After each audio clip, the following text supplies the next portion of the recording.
Assalamualaikum warahmatullahi wabarakatuh. Berjumpa kembali dengan kami, PT Nesco Daya Utama, di channel Nesco Academy. Pada kesempatan kali ini kita akan melanjutkan pembahasan kita terkait K3 konstruksi bangunan, di mana video ini merupakan video ke-7 dalam membahas materi ini. Baik, mungkin kita akan langsung saja mendengarkan dan kita simak bersama penjelasan dari Pak Hirman Karim terkait video K3 konstruksi yang ke-7 ini. Silakan Pak Hirman. Oke, terima kasih Mas Asif. Assalamualaikum warahmatullahi wabarakatuh. Kita lanjutkan pembahasan kita mengenai Building Construction Safety Management. Jadi kita gambarkan ya bagaimana pelaksanaan pembangunan konstruksi ini yang berhubungan dengan keselamatan yang penting dibahas dan diadakan meeting berkelanjutan. Ya, pertemuan berkelanjutan untuk semua pelaksanaannya itu selamat, aman, dan tidak ada kecelakaan. Dan yang paling banyak dibahas tentu ya mengenai safety system, sistem keselamatan kerjanya di konstruksi manajemen ini. Semuanya tentu dimulai dari adanya kegiatan proses kerja dalam konstruksi safety management system, khususnya dalam pengelolaan keselamatan dan kesehatan kerjanya. Maka dengan adanya proses atau kegiatan tentu dilaksanakan dengan SOP, Standard Operating Procedure, yaitu langkah-langkah melakukan pekerjaan dalam pelaksanaan kerja di konstruksi bangunan tersebut. Maka berdasarkan SOP atau Standard Operating Procedure ini, maka seiring dengan pekerjaan tersebut kita analisa bentuk-bentuk keselamatan kerja ya, dan apa risikonya dan apa kendalinya. Ini sudah menjadi satu paket dari standar operating procedure atau jadi konsep dasar keselamatan dan kesehatan kerja tidak akan pernah kita lupakan. Tetap akan kita bawa. Kita akan tetap kegiatan proses yang dilakukan dari rangkuman keselamatan kerja yang berhubungan dengan konstruksi safety management. Jadi dengan ada SOP, maka kita analisa keselamatan pada langkah-langkah pekerjaan di SOP tersebut, di standar operating procedure itu. Dan kita lihat ada kemungkinan dibutuhkan permit to work atau izin kerja khusus prosedur untuk memastikan ya pekerjaan yang bahayanya di luar dari kebiasaan, yang bahayanya sangat diragukan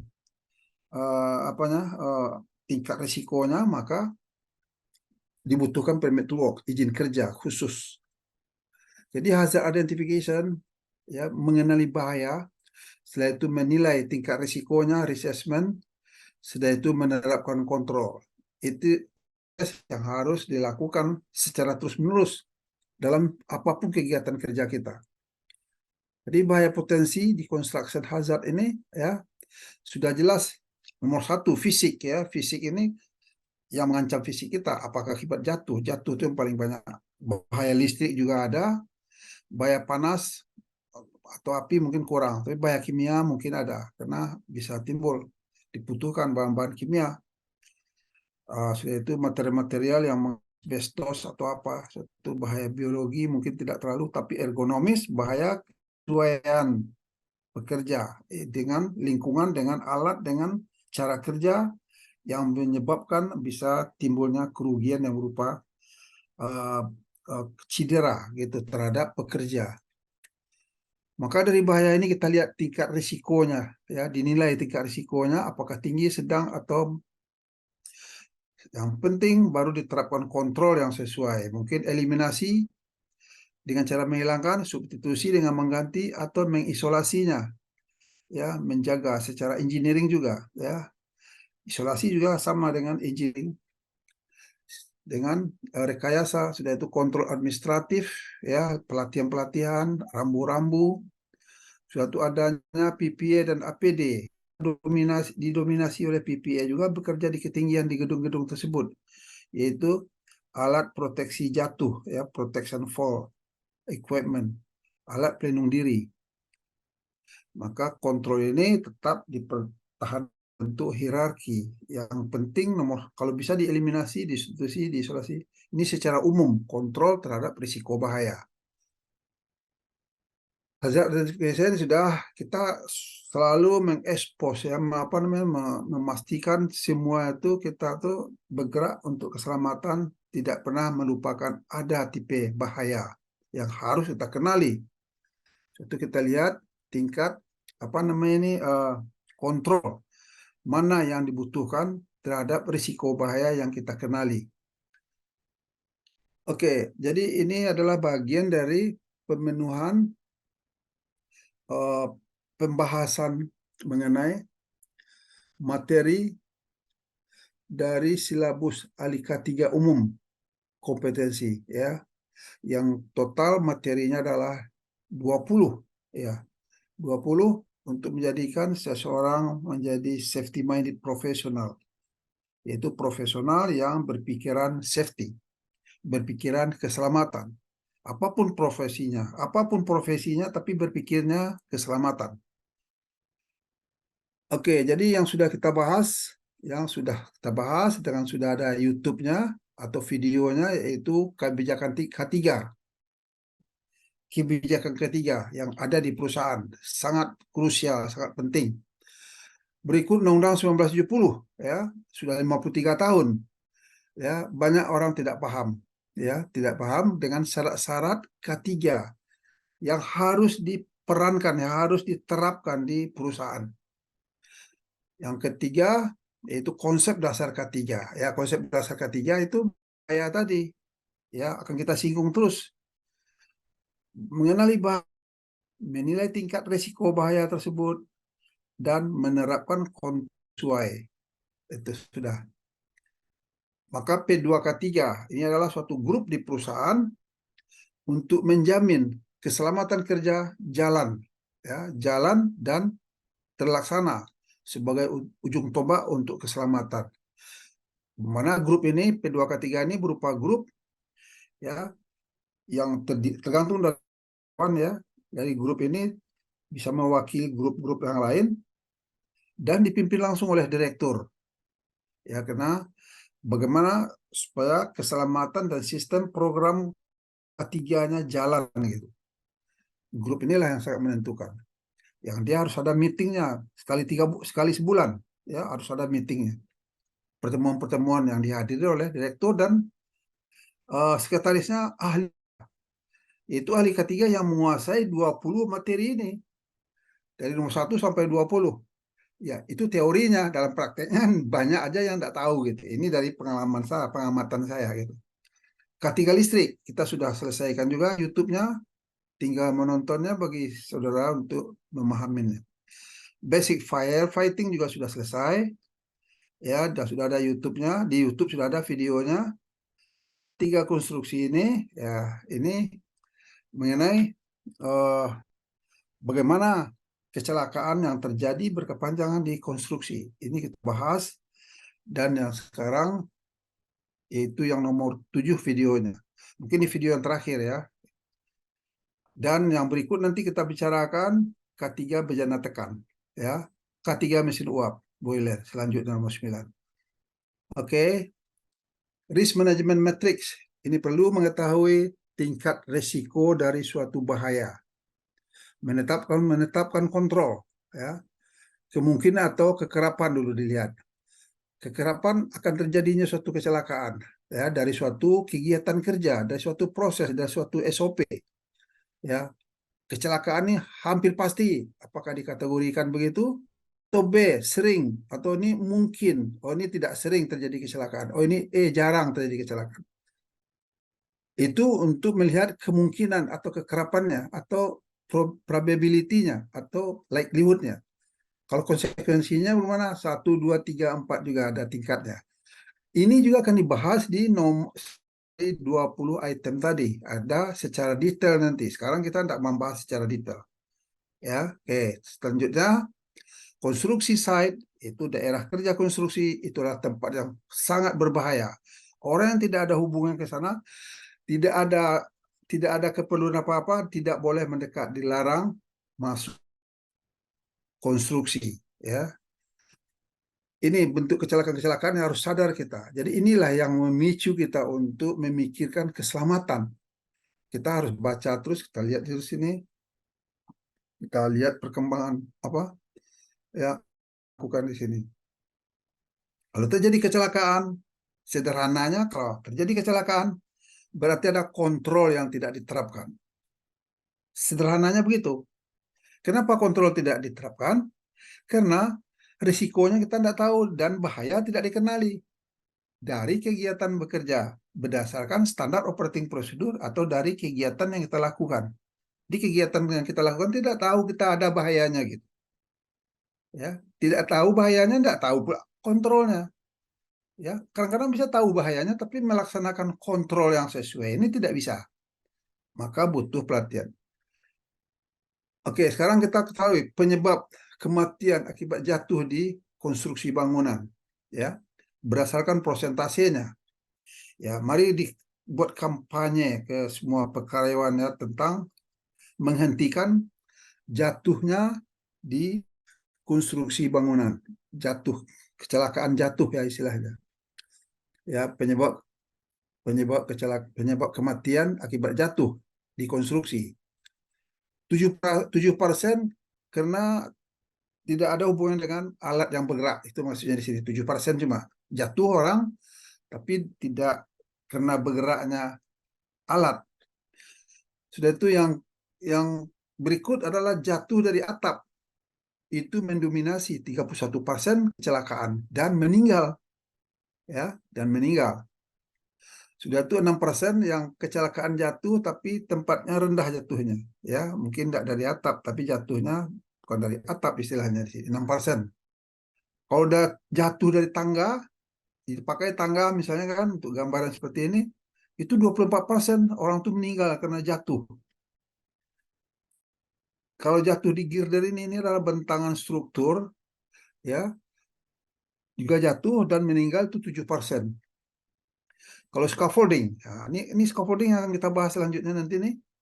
Bagaimana 15%. Karena banyak ilmu di scaffolding ini dan pelatihan khusus bersertifikasi untuk scaffolding.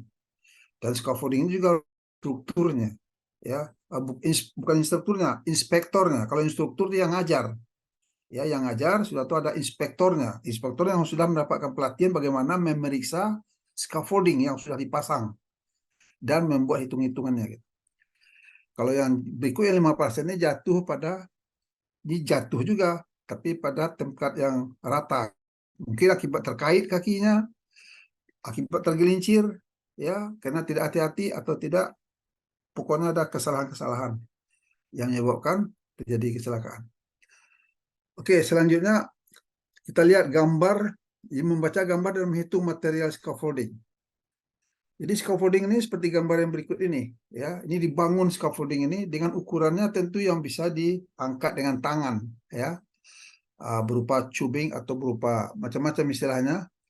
Ini membaca gambar dan menghitung materialnya. Ini contohnya masang scaffolding, ya. Ini dia scaffolding ini dia mengelilingi suatu bangunan bisa, ya.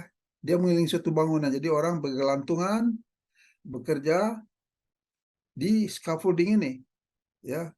Jadi kelihatan sederhana. Itu maka perlu diberikan pelatihan.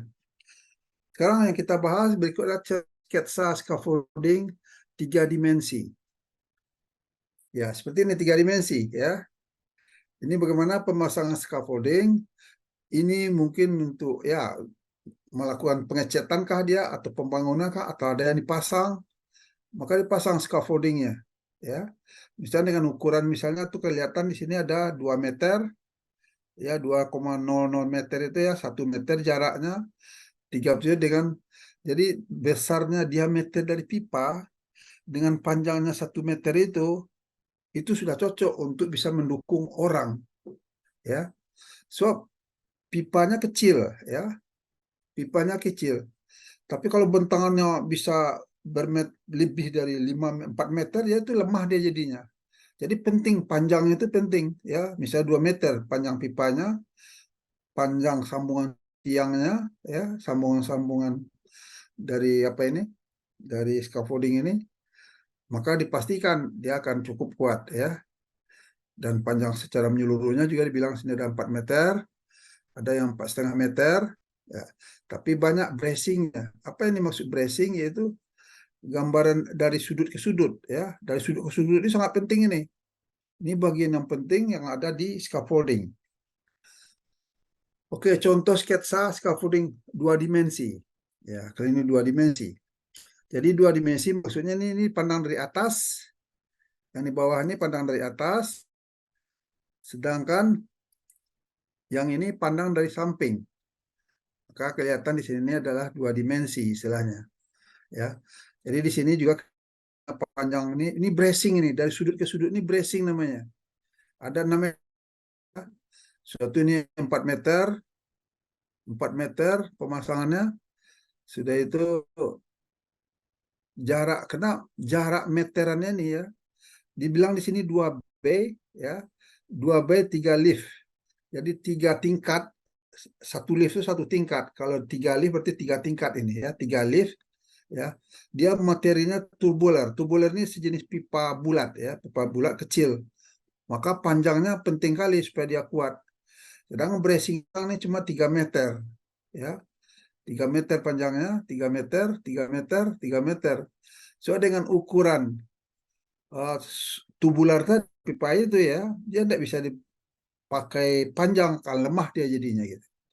Jadi dipastikan ukuran meter-meter ini, dan sebagai inspektor atau kita sebagai ahli K3 yang memastikan keselamatan terjamin dengan ini ya, itu sasaran dari pembahasan kita ini, bahwa semua itu ada ketentuannya, dan kita sebagai orang K3 yang menguasai materi sebagai safety minded profesional, maka kita tahu ada aturan-aturannya yang kita pastikan, yang kita apa namanya, yang kita ketahui gitu ya, yang kita ketahui, dan kita tidak bisa dikibulin oleh orang yang memasang scaffolding.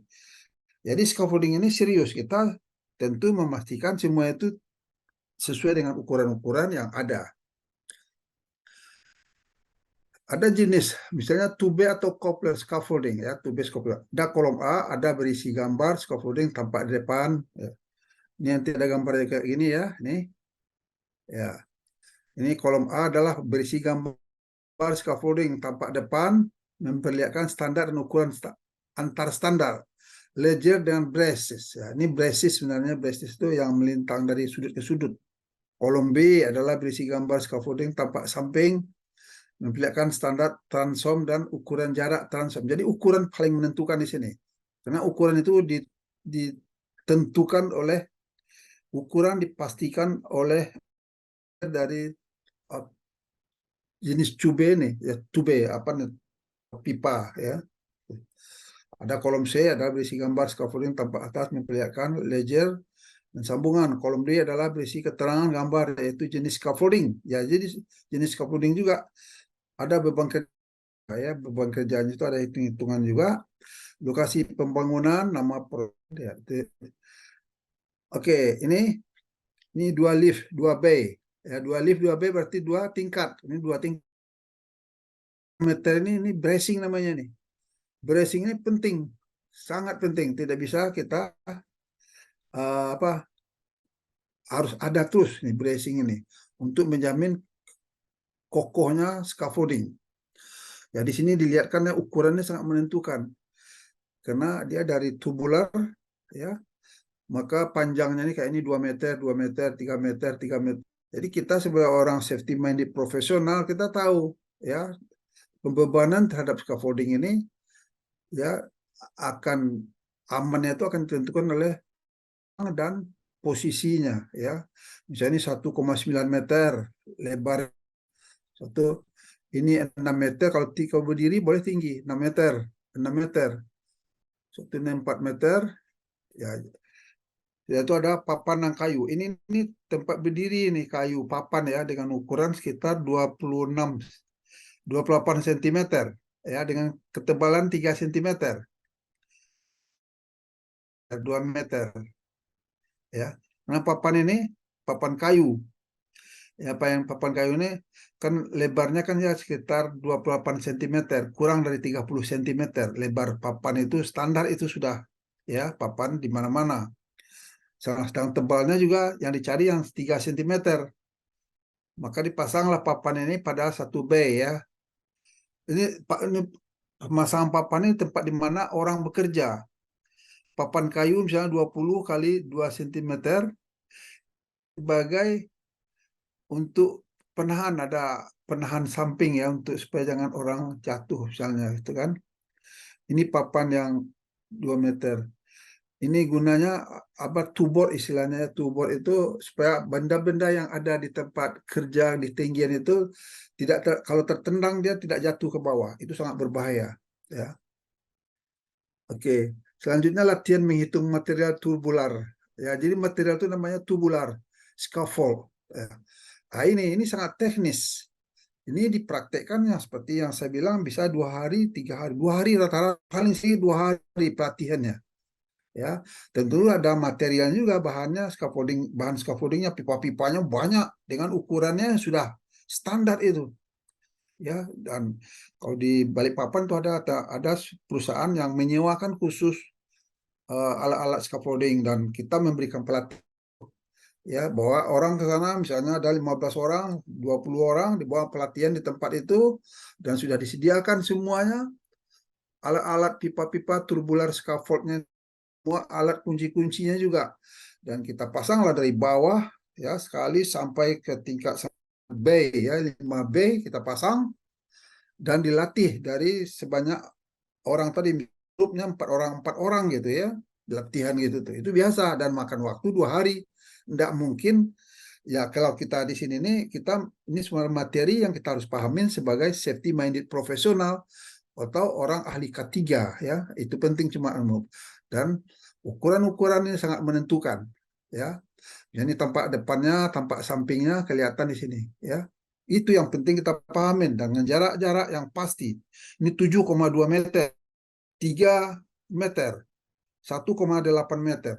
Tidak ada yang ini sudah distandarkan begitu maksudnya ya, tidak bisa dirubah. Jangan datang orang nanti ada yang seperti bisa dia langsung dibuatnya, wah ini lebih panjangnya dibikin, ya lebih panjang dibikin katanya. Tidak bisa karena pipa tubularnya khusus, ya khusus tubularnya gitu. Ah ini lantai yang di atas ya, misalnya 4 meter tempat di atas ya, 4 meter. Ini yang kuning ini namanya tuh apa tubor ya. Tubor ini berupa papan, papannya enggak perlu 3 cm.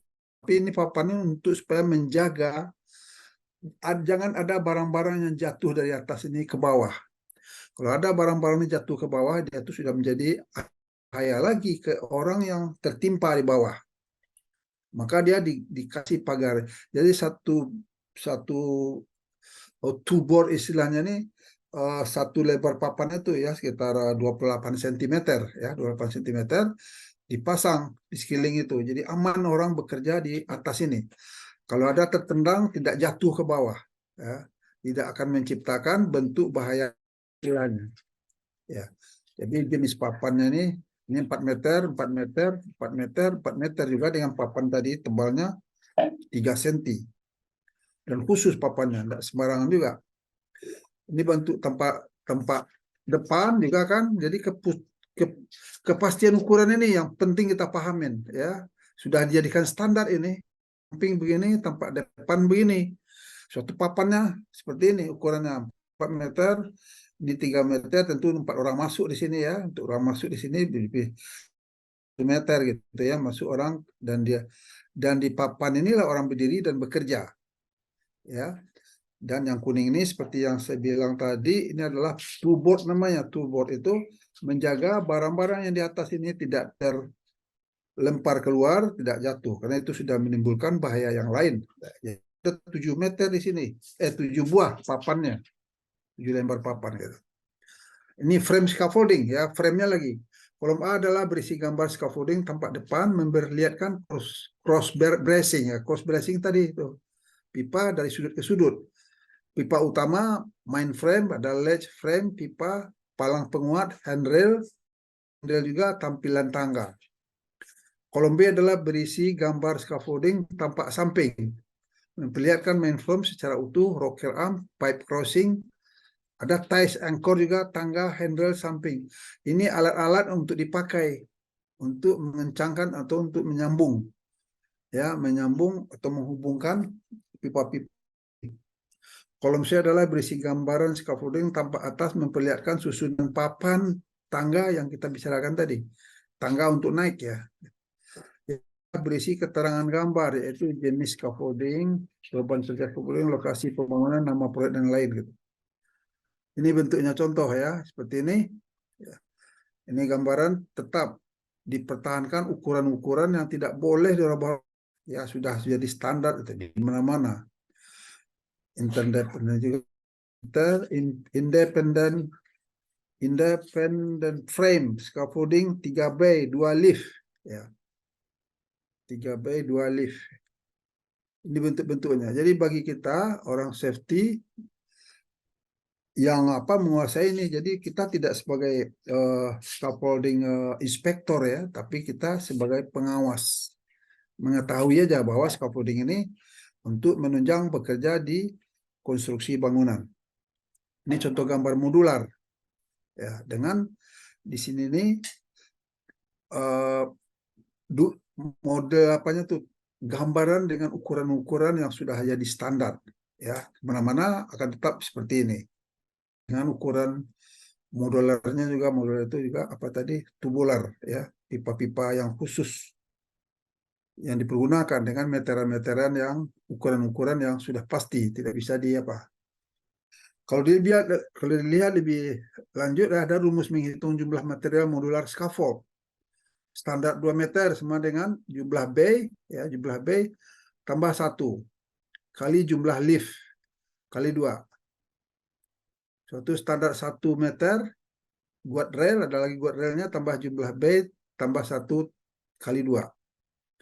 Suatu ledger depan, ya, jumlah lift 3, jumlah bay kali 2 ya, transom samping, jumlah bay, jumlah lift ya. Jadi ini teknis suatu brace depan ya, brace jangan lupa dengan jumlahnya ya. Ini bagaimana tahunya kita jumlah dari tubular yang kita pakai yang di depan ya, dengan alat-alat yang tersedia.